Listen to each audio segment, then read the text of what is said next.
Assalamualaikum warahmatullahi wabarakatuh. Sebelumnya perkenalkan, saya Dara Eka Candelia dari Ilmu Komunikasi E2 akan mempresentasikan mengenai mata kuliah Tafsir Tematik Komunikasi di semester 2 ini. Ini adalah resume dari saya sendiri yang berjudul Tafsir Kontemporer Ilmu Komunikasi dan Kitab Tafsir Ibnu Katsir dan beberapa kitab tafsir lainnya. Pada buku yang pertama, saya menggunakan buku Tafsir Kontemporer Ilmu Komunikasi, Tinjauan Teoritis, Epistemologi, dan Aksiologi. Pengarangnya oleh Andi Mirza Ronda, yang terbit pada 2018 dengan penerbit Indigo Media, dan halamannya berjumlah 206. Dalam resume ini, buku ini membahas mengenai ilmu komunikasi yang tidak bisa terlepas dengan objeknya, yaitu menganalisis manusia. Ilmu komunikasi merupakan serumpun dengan ilmu sosial dan juga ilmu budaya yang juga belajar tentang manusia. Objek yang dimaksud adalah objek material, yaitu manusia sendiri. Manusia dalam analisis ilmu komunikasi adalah manusia sebagai sumber-sumber penerima pesan dengan berbagai konteks. Littlejohn and Voss tahun 2009 menjelaskan jika peristiwa komunikasi dapat dikelompokkan menjadi dua aktivitas, yaitu tindakan komunikasi yang disengaja dan yang tidak disengaja. Yang disengaja bertujuan menyampaikan pesan untuk memenuhi kebutuhan komunikator, dan yang kedua adalah komunikasi yang tidak sengaja yang terjadi ketika komunikator berhadapan dengan objek di lingkungannya dan melakukan percakapan sendiri sebagai bagian proses interaksi. Jadi bisa disimpulkan jika semua tindakan manusia yang sebelumnya tidak bertujuan untuk berkomunikasi dapat disebut dengan tindakan komunikasi yang tidak disengaja karena dimaknai oleh manusia lainnya. Jika dihubungkan dengan dakwah, komunikasi memiliki hubungan yang sangat erat. Dakwah memiliki tujuan yang sama, yaitu untuk menyampaikan pesan kepada manusia lainnya. Komunikasi yang bersifat persuasif diaplikasikan oleh dakwah yang memiliki unsur komunikasi persuasif.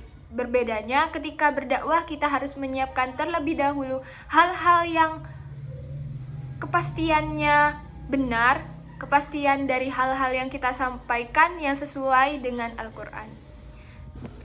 Sebelum masuk ke materi yang akan saya bacakan, saya akan membacakan Quran Surah Al-Ahzab ayat 45 sampai dengan ayat 48 yang berbunyi, Bismillahirrahmanirrahim. Ya ayyuhan nabiyyu inna arsalnaka syahidan wa mubasysyiran wa nadhira wa da'iyan ila Allahi bi'idnihi wa sirajan munira. وَبَشِّرِ الْمُؤْمِنِينَ بِأَنَّ لَهُم مِّنَ اللَّهِ فَضْلًا كَبِيرًا وَلَا تُطِعِ الْكَافِرِينَ وَالْمُنَافِقِينَ وَدَعْ أَذَاهُمْ وَتَوَكَّلْ عَلَى اللَّهِ وَكَفَى بِاللَّهِ وَكِيلًا. Dan yang kedua, saya menggunakan kitab tafsir Mukhtasar Tafsir Ibnu Katsir volume ke-6 dengan pengarang Syekh Ahmad Syakir yang terbit pada tahun 2016. Dalam kitab ini, surat Al-Ahzab memiliki keistimewaan bagi para pembacanya yang khusyuk dan istiqomah mendapatkan kemuliaan dan dikabulkan segala keinginannya. Surah yang turun dikarenakan pada saat Rasulullah mendapatkan perintah untuk selalu bertakwa kepada Allah dan melarangnya untuk ikut menyembah benda lain, yaitu seperti orang-orang kafir munafik yang menyembah berhala, dan diutus menjadi Rasul untuk mengerjakan dan menyebarkan wahyu yang diterima dari Allah.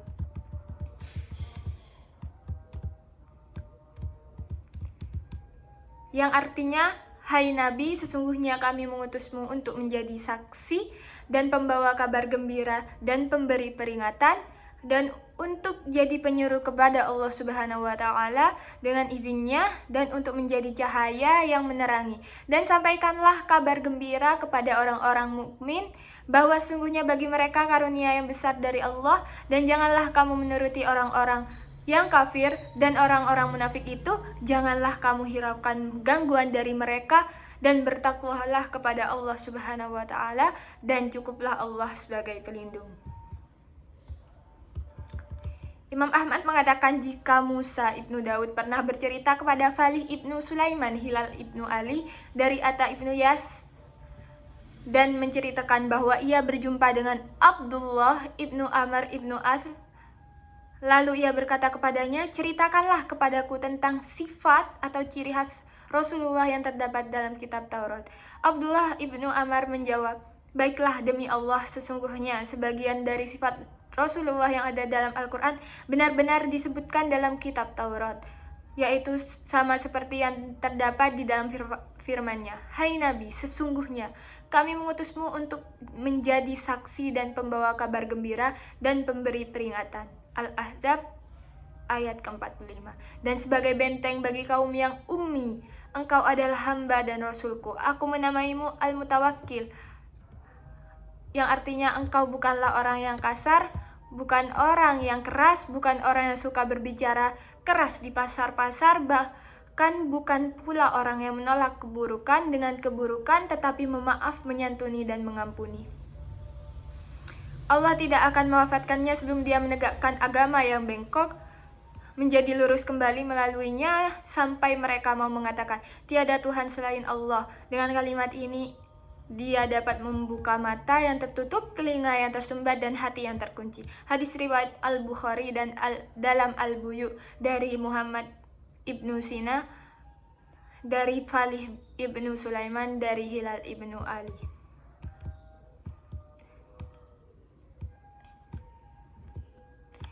Pada akhirnya disebutkan bahwa Rasulullah bersabda, karena sesungguhnya telah diturunkan kepadaku, hai Nabi, sesungguhnya kami mengutusmu untuk menjadi saksi atas umatmu dan pembawa kabar gembira dan peringatan dari neraka, serta menyeru pada manusia untuk bersaksi pada Allah bahwa tidak ada Tuhan selain Allah,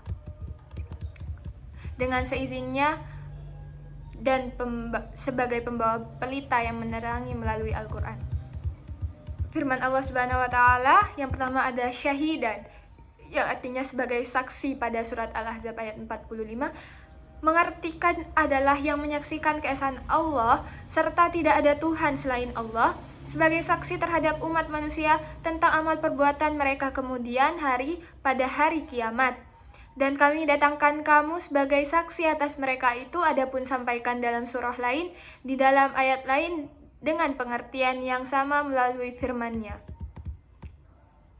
Litakuna syahda'a 'alan nasi wa yakuna rasulan 'alaikum syahida, yang artinya agar kamu menjadi saksi atas perbuatan manusia dan agar Rasul Muhammad menjadi saksi atas perbuatan kamu. Al-Baqarah ayat 143.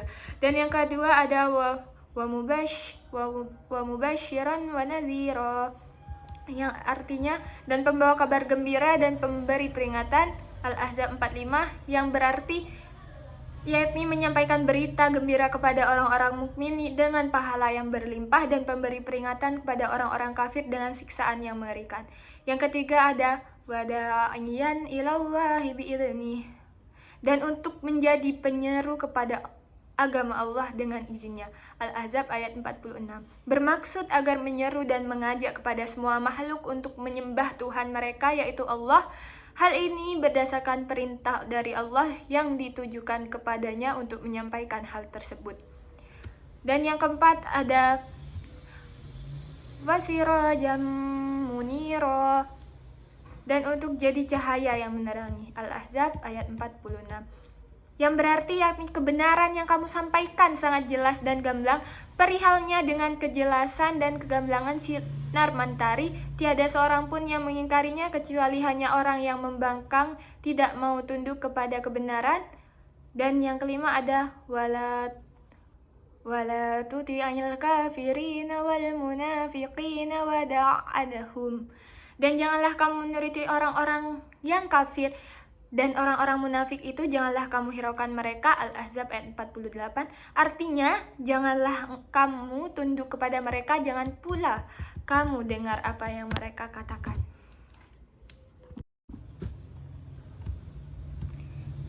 Dan selanjutnya ada wada'adhum, dan janganlah kamu hiraukan gangguan mereka. Al-Ahzab ayat 48. Memiliki makna maafkanlah dan ampunilah mereka, serta pasrahkanlah urusan mereka kepada Allah, karena sesungguhnya dengan berpasrah diri kepada Allah, kamu akan mendapat perlindungan dan pertolongan darinya, serta terhindar dari gangguan mereka. Karena itulah dalam firman Allah yang berikutnya disebutkan, wa tawakkal 'alallahi wa kafa billahi wakila, dan bertakwalah kepada Allah dan cukuplah kepada Allah sebagai pelindung. Al-Ahzab ayat 48, yang artinya agar senantiasa terus bertakwa dengan menjalani perintahnya dan menjauhi larangannya, dan selalu bersyukur karena telah memiliki pelindung dari segala pelindung, yakni Allah. Dan yang kedua ada tafsir Al-Azhar dari Hamka tahun 2015. Hamka 2015 menyatakan bahwa Quran Surah Al-Ahzab ayat 45-48 mengandung tugas dan sikap Rasulullah. Diutusnya Nabi Muhammad SAW adalah untuk menjadi saksi dalam berbagai perkara, di antaranya 1. Menjadi saksi akan kebenaran dari Allah yang dibawa olehnya. 2. Saksi bagi umatnya yang senantiasa menggunakan pikirannya dalam mengetahui kebesaran Allah. Dan yang ketiga adalah saksi atas umatnya yang melaksanakan perintah dan menjauhi larangannya. Dan yang terakhir, yang keempat, adalah saksi di akhirat, di saat seluruh manusia diadili amal perbuatannya oleh Allah. Terdapat keseimbangan yang terkandung di dalam misi dakwah Rasulullah. Dalam melaksanakan dakwahnya, Rasulullah SAW juga bertindak sebagai pembawa kabar gembira dan kabar yang mengancam. Kabar gembira yang dibawa Rasulullah diperuntukkan kepada orang-orang yang melaksanakan perintah Allah secara konsisten dan menjauhi larangannya, karena dengan itu mereka akan menjadi golongan orang-orang yang beruntung dan selamat di dunia maupun di akhirat kelak. Di lain pihak, kabar yang mengancam diperuntukkan bagi orang-orang yang enggan dan tidak ingin menerima kebenaran, takabur, angkuh, gemar berbuat kerusakan, dan mempersekutukan Allah dengan sesuatu yang lain selain Allah. Sebagai penyeru, Rasulullah tidak menyerukan kepada umatnya agar berebut dalam perkara dunia, seperti 1. Mencari harta agar bermewah-mewah, 2. Jabatan, dan yang ketiga kedudukan, melainkan menyeru ke jalan keselamatan dunia dan akhirat yang dapat diraih melalui mengingat dan menyembah Allah Subhanahu wa Ta'ala, serta menyadari bahwa segala sesuatu yang terjadi atas kehendaknya. Dalam menjalankan misi dakwah, Rasulullah juga merupakan cahaya penerang, laksana pelita yang menerangi dan melalui sikap dan perilaku beliau semasa hidupnya. Dalam menjalankan tugas, Rasulullah diperintahkan untuk menyucikan batinnya dan meneguhkan iman dan takwa kepada Allah Subhanahu wa Ta'ala, serta senantiasa berhati-hati dalam menghadapi orang-orang kafir dan munafik. Dan yang ketiga adalah tafsir Al-Muyassar dari Dr. Hikmat Bashir dan kawan-kawan, yang terbit pada tahun 2016. Yang di dalamnya terdapat ayat surat Al-Ahzab juga, yaitu ya ayyuhan nabi ya inna arsalna syahidan wa mubasyiran wa nadhira, yang memiliki tafsir, wahai Nabi, sesungguhnya kami mengutusmu sebagai saksi atas umatmu bahwa kamu telah menyampaikan risalah, memberi berita gembira kepada orang-orang mukmin di antara mereka dengan rahmat dan surga, pemberi peringatan kepada para pendurhaka dan pendusta dengan api neraka.